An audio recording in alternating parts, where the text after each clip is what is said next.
नमस्कार, स्वागत है आपका न्यूज बाइस्कोप में। मैं हूं आसिया। दीपावली को लेकर हर ओर उमंग और उत्साह है।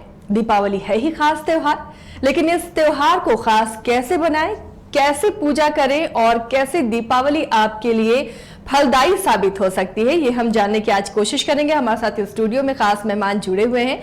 आप देख रहे हैं इस वक्त हमारे साथ पंडित रामदेव जी हैं। पंडित जी, आपका बहुत बहुत स्वागत है। तो सबसे पहले जानते हैं पंडित जी से, दीपावली का महत्व क्या है? इतना इंतजार हम करते हैं दीपावली को लेकर, साफ सफाई सब कुछ होती है, इस त्योहार का आखिर महत्व क्या है पंडित जी? देखिए आसिया, दीपावली जो है वो आदिकाल से हमारे सनातन के साथ जुड़ा हुआ है और इसमें दो चीजें हैं, दो पौराणिक कथाएं हैं, इसके साथ अनंत कथाएं, हरि अनंत, हरि कथा अनंत, अनंत कथाएं। एक पौराणिक मान्यता ये है कि जब समुद्र मंथन हुआ और समुद्र मंथन से 14वें दिन महालक्ष्मी का प्रादुर्भाव हुआ, महालक्ष्मी का जन्म हुआ, सुख शांति समृद्धि इसका जन्म हुआ। महालक्ष्मी का प्रतीक है सुख शांति समृद्धि। तो महालक्ष्मी का प्रादुर्भाव हुआ और जब महालक्ष्मी का प्रादुर्भाव हुआ इसके साथ 14 रत्नों का भी प्रादुर्भाव हुआ था, जिसमें धन्वंतरी जी महाराज थे, ऐरावत हाथी था, वारुणी जो थी वह वारुणी थी।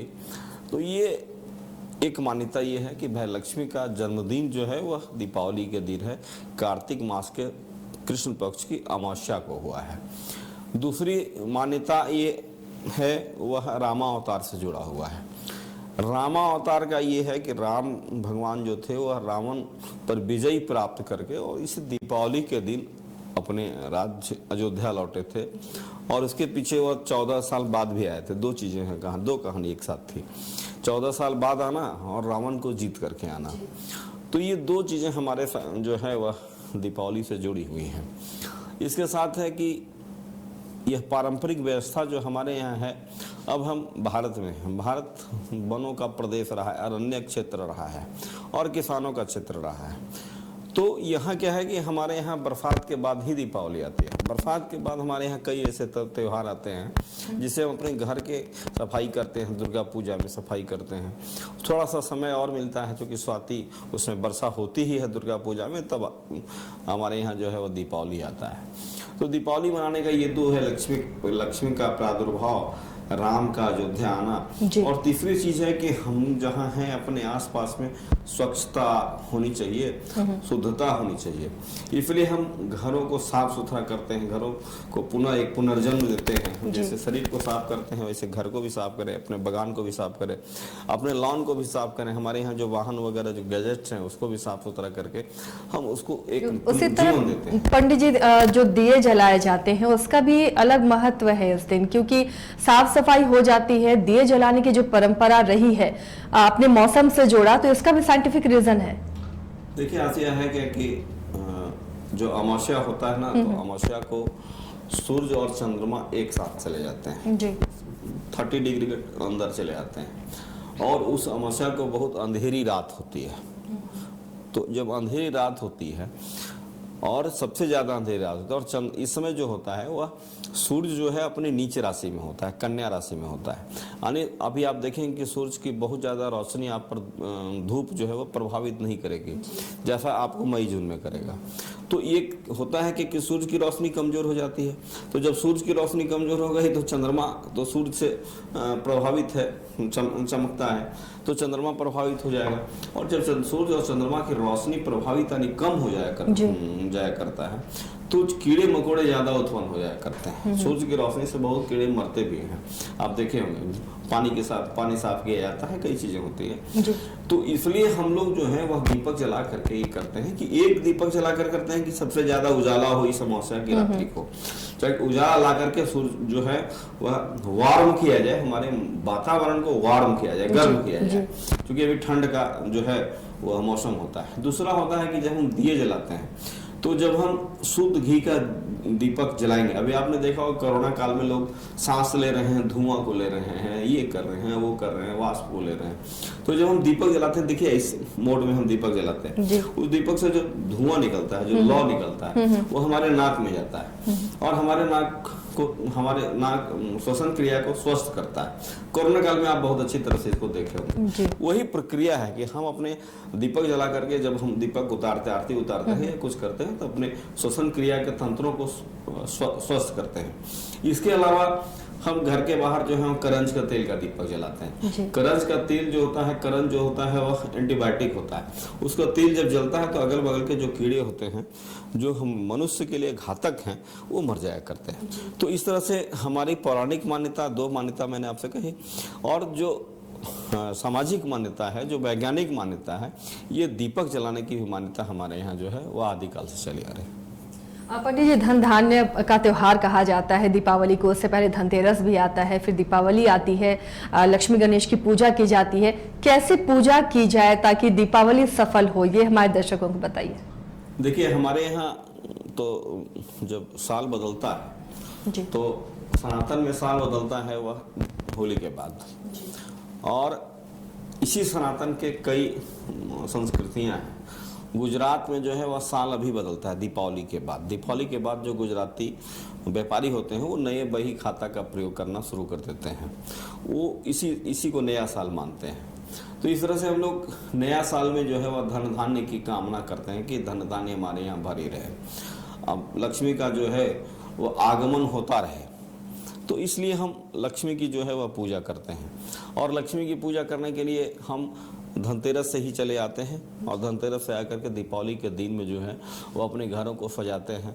चाहे इलेक्ट्रॉनिक सामग्री से सजाएं, चाहे हम दिए से सजाएं, और हर व्यक्ति जीवन में जो भी लोग हैं, चाहे वह गृहस्थ हो, चाहे वह संत हो, चाहे वह महंत हो, आप हर व्यक्ति को धन की आवश्यकता होती है, क्योंकि बिना धन का कुछ कोई काम नहीं हो सकता है। जस गृहे टका नास्ति टकाटक टकायते। तो जिसके यहाँ धन नहीं है वो संत को भी धन की आवश्यकता है, क्योंकि वो धन कमा करके वो समाज सेवा करना चाहता है। और अगर वो कुछ नहीं कर सका कोई व्यक्ति तो अपने जीवन को असफल मानता है।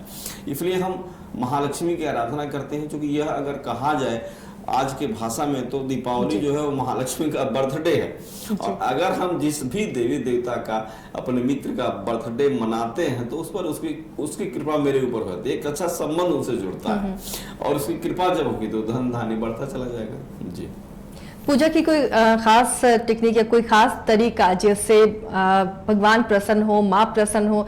कैसे पूजा करनी चाहिए कि हम खुश कर सकें और हमारे घर पर धन की वर्षा हो? देखिए, हमारे यहाँ जो है पूजा का विधान है, हम महालक्ष्मी की मूर्ति को सजाएं, फोटो को सजाएं। अभी मिट्टी की बहुत सारी मूर्तियां बाजार में उपलब्ध हैं, फाइबर की भी उपलब्ध हैं। तो एक यह है कि बाजारवाद है। हम जब पूजा करते हैं तो मिट्टी की मूर्ति खरीदते हैं, उसके बाद कुबेर के लिए एक थैला खरीदते हैं और कुबेर की पूजा करते हैं, लक्ष्मी की पूजा करते हैं, दीपक खरीदते हैं, घी खरीदते हैं, पूजन सामग्री खरीदते हैं। तो जब हम ये खरीदते हैं तो निश्चित तौर से समाज के सभी वर्गों को, जितने सारे लोग हमसे जुड़े हुए हैं, ब्राह्मण जुड़ा हुआ है, कुम्हार जुड़ा हुआ है, दर्जी जुड़ा हुआ है थैला सीने के लिए, ये सबको इस पूजन से सबको लाभ होता है। यह एक पौराणिक ट्रेड बाजार है कि हम समाज में समरसता, समाज के व्यापार को कैसे सुदृढ़ करके रखेंगे। तो अब है कि हमको क्या करना क्या है कि हम बाजार से माता का तस्वीर ले आए, गणेश जी का, लक्ष्मी जी का तस्वीर ले आए, या मिट्टी का मूर्ति ले आए। इसके अलावा आजकल जो है वह दुकान वाले आपको सब सामान दे दिया करते हैं पूजा के नाम पर, तो वो सारी सामग्री ले आए, जल, अक्षत, चंदन, धूप, अगरबत्ती, प्रसाद और आरती से भगवती की पूजा आप अपने से कर सकते हैं। बाजार में किताब भी उपलब्ध है, खुद कर सकते हैं, भावनात्मक रूप से भी कर सकते हैं। तो इस पूजा में क्या पंडित की जरूरत नहीं पड़ती है? नहीं, इस पूजा में पंडित की भी जरूरत पड़ती है और पंडित की जरूरत नहीं भी पड़ती है। आप घरेलू जो भी पूजा करते हैं वो आप अपनी भावना के अनुसार करें। भावो ही विद्यते देवः, देवता जो है वो भावना में विद्यमान है, ठीक है।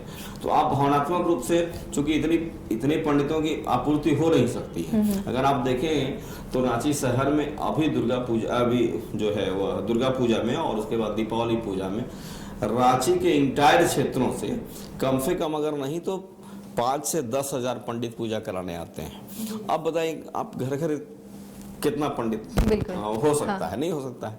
तो आप जो दुकान वाले हैं, जो दुकान वाले हैं, व्यापारी हैं, वो पंडितों को बुलाकर विधि विधान से जो है वो भगवती की पूजा करती है, पूरी अंग की पूजा करते हैं भगवती का, वो विधान होता है। और जो पंचदेवता की पूजा होती है वो विधान से होता है, ब्राह्मण करते हैं, वो ब्राह्मण की बात है।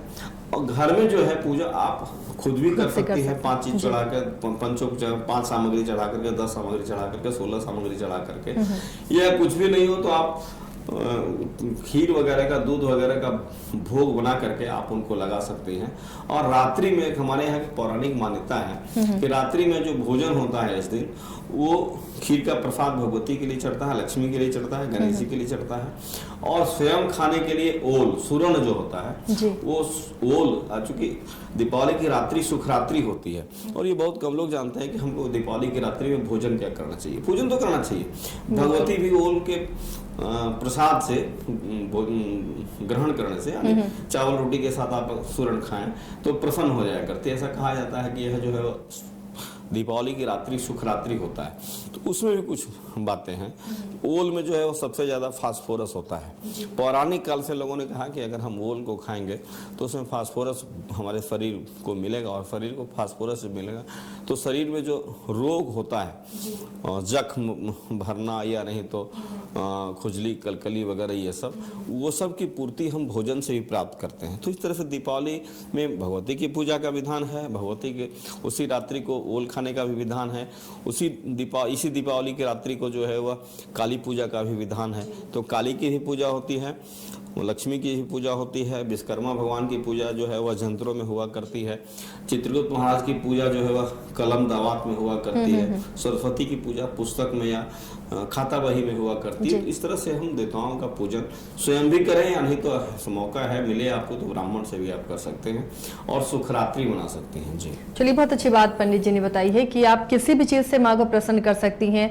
भोग में कोई भी मीठा चीज चढ़ाया जा सकता है, लेकिन खीर उसमें उत्तम माना गया है। और ओल की बात जो बताई पंडित जी ने कि आखिर क्यों ओल उस दिन बनता है, सभी ने अपने घर में नानी दादी से सुना है, माँ बनाती रही है, लेकिन ये शायद पता नहीं होगा कि आखिर इसका सेवन क्यों किया जाता है। ये अच्छी बात पंडित जी ने बताई है। पंडित जी, काली पूजा का भी उस दिन विशेष महत्व है, तो माँ काली की पूजा कैसे की जाए? देखिए, माँ काली की पूजा जो है वह निशा रात्रि में होती है जी, और निशा रात्रि जो है वह 11:30 बजे से लेकर के 1:30 बजे रात तक होता है। चूंकि एक लंबी पूजा प्रक्रिया है, समय लगता है पूजन प्रक्रिया में, 1.5 घंटा 2 घंटा तैयारी के बाद भी लगता है।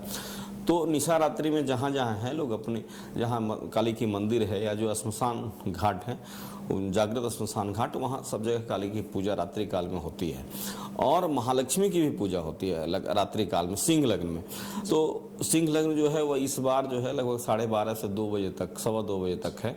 तो जो बड़े बड़े व्यापारी होते हैं वो सिंह लग्न में अस्थायी लग्न में लक्ष्मी की पूजा करते हैं, और मध्य रात्रि में काली की पूजा सामूहिक रूप से होती है। काली की पूजा घर में लगभग संभवतः नहीं के बराबर होती है। इसके अलावा जो पूजन करने की जो प्रक्रिया है वह गोधूली बेला जो होता है, संध्या काल, शाम को 5 बजे से लेकर के 9 बजे का रात्रि तक का समय, तो यह शुभ माना जाता है। इसमें तो विवाह वगैरह जितने भी कार्य किए जाएं गोधूली बेला में सभी शुभ माने जाते हैं। तो संध्या काल में भी जो है वह लक्ष्मी, गणेश, कुबेर और सरस्वती, जो मैंने पहले कहा, इनकी पूजा आप कर सकती हैं। दोपहर काल में 2 से 3 बजे के बीच में भी जो है वह अच्छा मुहूर्त माना जाता है। तो इस मुहूर्त में भी आप भगवती की पूजा करके भगवती को प्रसन्न कर सकते हैं। तो इस तरह से आप समयानुसार जो आपको समय जचता हो, जो आपको मिलता हो, जहाँ जैसे आप हैं, तो इस तरह से आप काली को और महालक्ष्मी, सरस्वती को भी प्रसन्न कर सकती हैं। जी चलिए, बहुत अच्छी बात बताई पंडित जी ने, और बता दिया कैसे आप माँ लक्ष्मी और माँ काली को प्रसन्न कर सकते हैं। बहुत ही आसान उपाय है, मन में श्रद्धा होनी चाहिए, क्योंकि आपकी जो श्रद्धा है, आपका जो नियत है, बस उसी का फल मिलता है। और बहुत ज्यादा तामझाम और बहुत ज्यादा दिखावे की जरूरत नहीं है। आपके पास कुछ ना भी हो तो फिर भी आप माँ को प्रसन्न कर सकते हैं। बहुत बहुत शुक्रिया पंडित जी, आप पहुंचे हमारे स्टूडियो में और इतनी अच्छी जानकारी हमारे दर्शकों को दी है। तो आप सभी को दीपावली की ढेर सारी शुभकामनाएं न्यूज़ बाइस्कोप की तरफ से। हमें दीजिए इजाजत, नमस्कार।